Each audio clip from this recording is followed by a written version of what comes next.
Hello दोस्तों, मेरा नाम है मोहित और आज मैं आपके लिए समुच्चय चैप्टर में से पार्ट 4 लाया हूँ, जिसमें मैं आपको वेन डायग्राम के बारे में बताऊँगा और वेन डायग्राम से को समझ के हम इजीली सार्वत्रिक समुच्चय और यूनियन सेट को समझ पाएंगे। तो सबसे पहले हम स्टार्ट करते हैं वेन डायग्राम या वेन आरेख। वेन आरेख बोलते हैं हिंदी में और इंग्लिश में बोलते हैं वेन डायग्राम। वेन डायग्राम कैसे समझते हैं? फिगर होती है ऐसे, ये एक रेक्टेंगुलर बॉक्स है जिसमें मैंने रखे हुए हैं 1 2 3 4 5। ये 1 2 3 4 5 मेरे पास क्या है, इसमें अवयव हैं। अब जो दूसरा है, कोई एक समुच्चय है ए, इसके अंदर ए समुच्चय है, उसमें अवयव हैं 6 7 और 8। अब जो वेन डायग्राम बोलता है कि या फिर हम सार्वत्रिक समुच्चय को समझते हैं, तो सार्वत्रिक समुच्चय क्या होगा? सार्वत्रिक समुच्चय इसमें होगा कि देखो, जो ये पूरे अवयव को मिला के ये डायग्राम बन रहा है ना, इसमें सारे अवयवों को एक साथ लिख देंगे 1 2 3 4 5 6 7 और 8। ठीक है, इसमें सारे अवयव आ गए। ये 1 2 3 4 5 इस रेक्टेंगल के थे और 6 7 8 के किसके थे? अंदर ए के थे। तो 6 7 8 और 1 2 3 4 5 को मिला के मैंने क्या बना दिया? एक यूनिवर्सल सेट। इसे ही हम यूनिवर्सल सेट बोलते हैं कि इस यूनिवर्सल सेट के अंदर जो दूसरा वाला समुच्चय होगा वो भी आएगा। अब हमारे पास क्या है?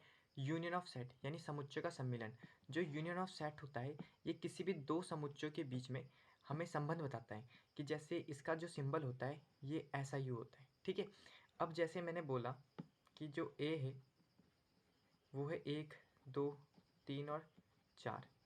बी है मेरे पास 5 6 और 7।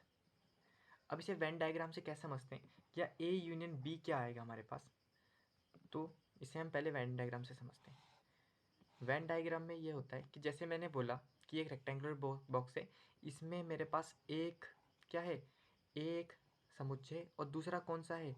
बी समुच्चय है। यूनियन का मतलब होता है कि जो भी ए और बी में होंगे वो दोनों एक साथ को लिखा जाएगा। यानी ए यूनियन बी मतलब कि जो ए के अवयव होंगे और जो बी के अवयव होंगे उनको एक साथ लिख देंगे। तो 1 2 3 और 4 किसके अवयव थे? ए के, और बी के कौन कौन से हैं? 5 6 7। तो ये होता है ए यूनियन बी। अब जैसे दूसरा एग्जांपल समझ लेते हैं कि जैसे ये ए समुच्चय और ये बी समुच्चय है। अब मुझे इनका ए यूनियन बी निकालना है। तो ए यूनियन बी क्या हो जाएगा? देखो, मैं बोल रहा जैसे ए में अवयव है ए ई आई और यू, और बी में क्या है? ए ई और आई। अब इनका यूनियन क्या हो जाएगा? यानी इन दोनों को मिला के लिख दो, जो भी होंगे इनमें। तो क्या कहते हैं? देखो, ए ई आई तो आ गया। अब ए ई आई दोनों में और साथ में कौन आ गया? और यू। बस, तो ये ए यूनियन बी हो गया, ए यूनियन बी का। अब हम इसमें थोड़े फॉर्मूले करते हैं, फॉर्मूले जहाँ जनरल यूज़ होते हैं कि बोला जाए कि ए यूनियन बी है तो बी यूनियन ए होना चाहिए। ठीक है, तो हम इसे प्रूफ करते हैं। कैसे प्रूफ करते हैं? जैसे मेरे पास ए क्या है? समुच्चय 1 2 3 और 4 है, और बी क्या है मेरे पास? 5 और 6 है। ठीक है, तो ए यूनियन बी क्या हो जाएगा? अभी बताया था, इन दोनों को मिला के लिख देते हैं। तो ए यूनियन बी, तो 1 2 3 4 और 5 और 6 हो जाएगा। और बी यूनियन क्या हो जाएगा? तो कहाँ से बी यूनियन क्या हो जाएगा? बी यूनियन बी यही हो जाएगा, जो बी यूनियन ए होगा वो भी 1 2 3 4 5 6 हो जाएगा। ठीक है, तो ये दोनों इक्वल होते हैं। इसे हम बोल सकते हैं कि इसका क्रम विनिमय होता है। ये क्रम विनिमय, चाहे ए को पहले लिखो चाहे बी को पहले लिखो, आंसर सेम ही आना है। दूसरा फॉर्मूला होता है ए यूनियन फाई। अब क्या है? अगर ए को हम फाई के साथ मिलाएंगे तो क्या आएगा? ए ही तो आएगा। अगर फाई तो खुद ही वैसे उप समुच्चय होता है ना ए का, तो ए और यूनियन फाई करेंगे तो ए ही आएगा। अब हम ए यूनियन ए करें तो क्या आएगा? तो ए आएगा। कैसे आएगा? मान लो मेरे पास ए जो समुच्चय है 1 2 3, ठीक है, और अब इसका ए का ही यूनियन करना है, यानी ए का दोबारा यूनियन करना है। तो 1 2 3 में 1 2 3 ही जोड़ेंगे तो 1 2 3 ही तो आएगा। यानी ए यूनियन ए बराबर होता है ए। ठीक है, वही समुच्चय आ जाता है, चाहे किसी भी समुच्चय को उसके यूनियन किया जाए तो वही समुच्चय वापस आ जाएगा। अब एक और है, जैसे कि हम अगर किसी यूनिवर्सल सेट का यूनियन निकालते हैं ए के साथ, ठीक है, तो क्या आएगा।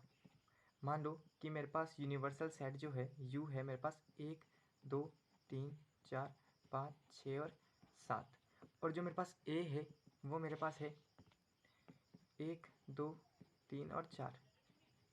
ठीक है, तो अगर मैं यू मतलब यूनिवर्सल सेट का यूनियन करता हूँ ए के साथ, तो क्या आएगा, पूरा ही यूनिवर्सल सेट वापस आ जाएगा, क्योंकि सारे अवयव ए के यूनिवर्सल सेट में, तो पूरा वापस ऐसे लिखा जाएगा 1 2 3 4 5 6 और 7। मतलब कहा जाए कि यूनिवर्सल सेट का अगर यूनियन किया जाए तो यूनिवर्सल सेट ही आता है।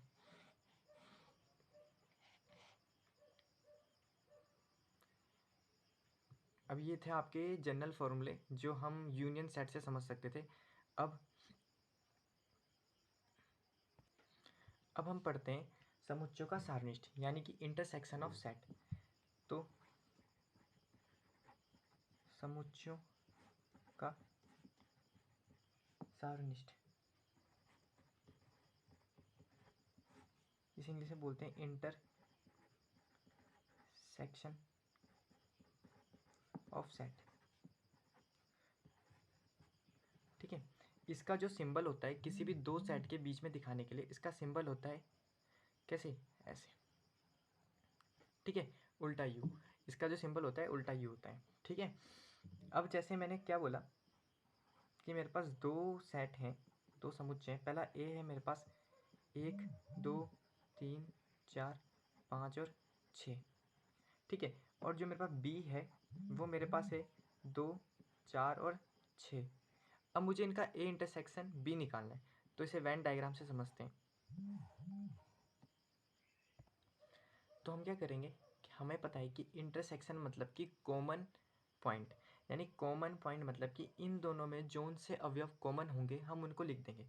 तो जैसे मेरे पास ए ये एक समुच्चय है, दूसरा क्या है बी है, पर हमें क्या करना है, कॉमन निकालना है। तो बी क्या है, दूसरा समुच्चय। अब इन दोनों का जो ये कॉमन पॉइंट होगा हमें इसकी ही वैल्यू निकालनी है, तो इसे ही बोलते हैं ए इंटरसेक्शन बी।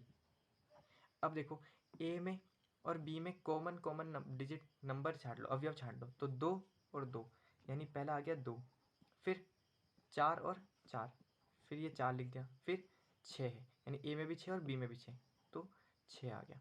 यानी ए इंटरसेक्शन बी क्या होता है, जो उन दोनों का कॉमन पॉइंट होता है। इसे एक फॉर्मूले से मैं समझाता हूँ कि जैसे कोई ए इंटरसेक्शन बी क्या होगा, एक्स दैट एक्स बिलोंग्स भी करेगा ए में एंड एक्स बिलोंग्स भी किस में करेगा, बी में। तो यही होता है इसका फॉर्मूला कि या तो वो दोनों समुच्चयों में हमारे पास होना चाहिए, ए में भी होना चाहिए और बी में भी होना चाहिए। ठीक है, अब जैसे हमारे पास दो समुच्चय हैं, ए जिसमें 6 7 8 9 10 11 12 है, ठीक है, अवयव, और बी क्या है 6 8 10 और 12, यानी ये सम संख्या है और ये प्राकृतिक संख्या है। हमें क्या निकालना है, ए इंटरसेक्शन बी निकालना है। ए इंटरसेक्शन बी यानी कि जो अवयव ए में होगा वही अवयव बी में भी होना चाहिए। तो जैसे कौन हो गया, पहले तो 6 आ गया, फिर 8 हो गया, फिर 10 हो गया और फिर 12 हो गया। ठीक है, यही होता है ए इंटरसेक्शन बी, यानी कि कॉमन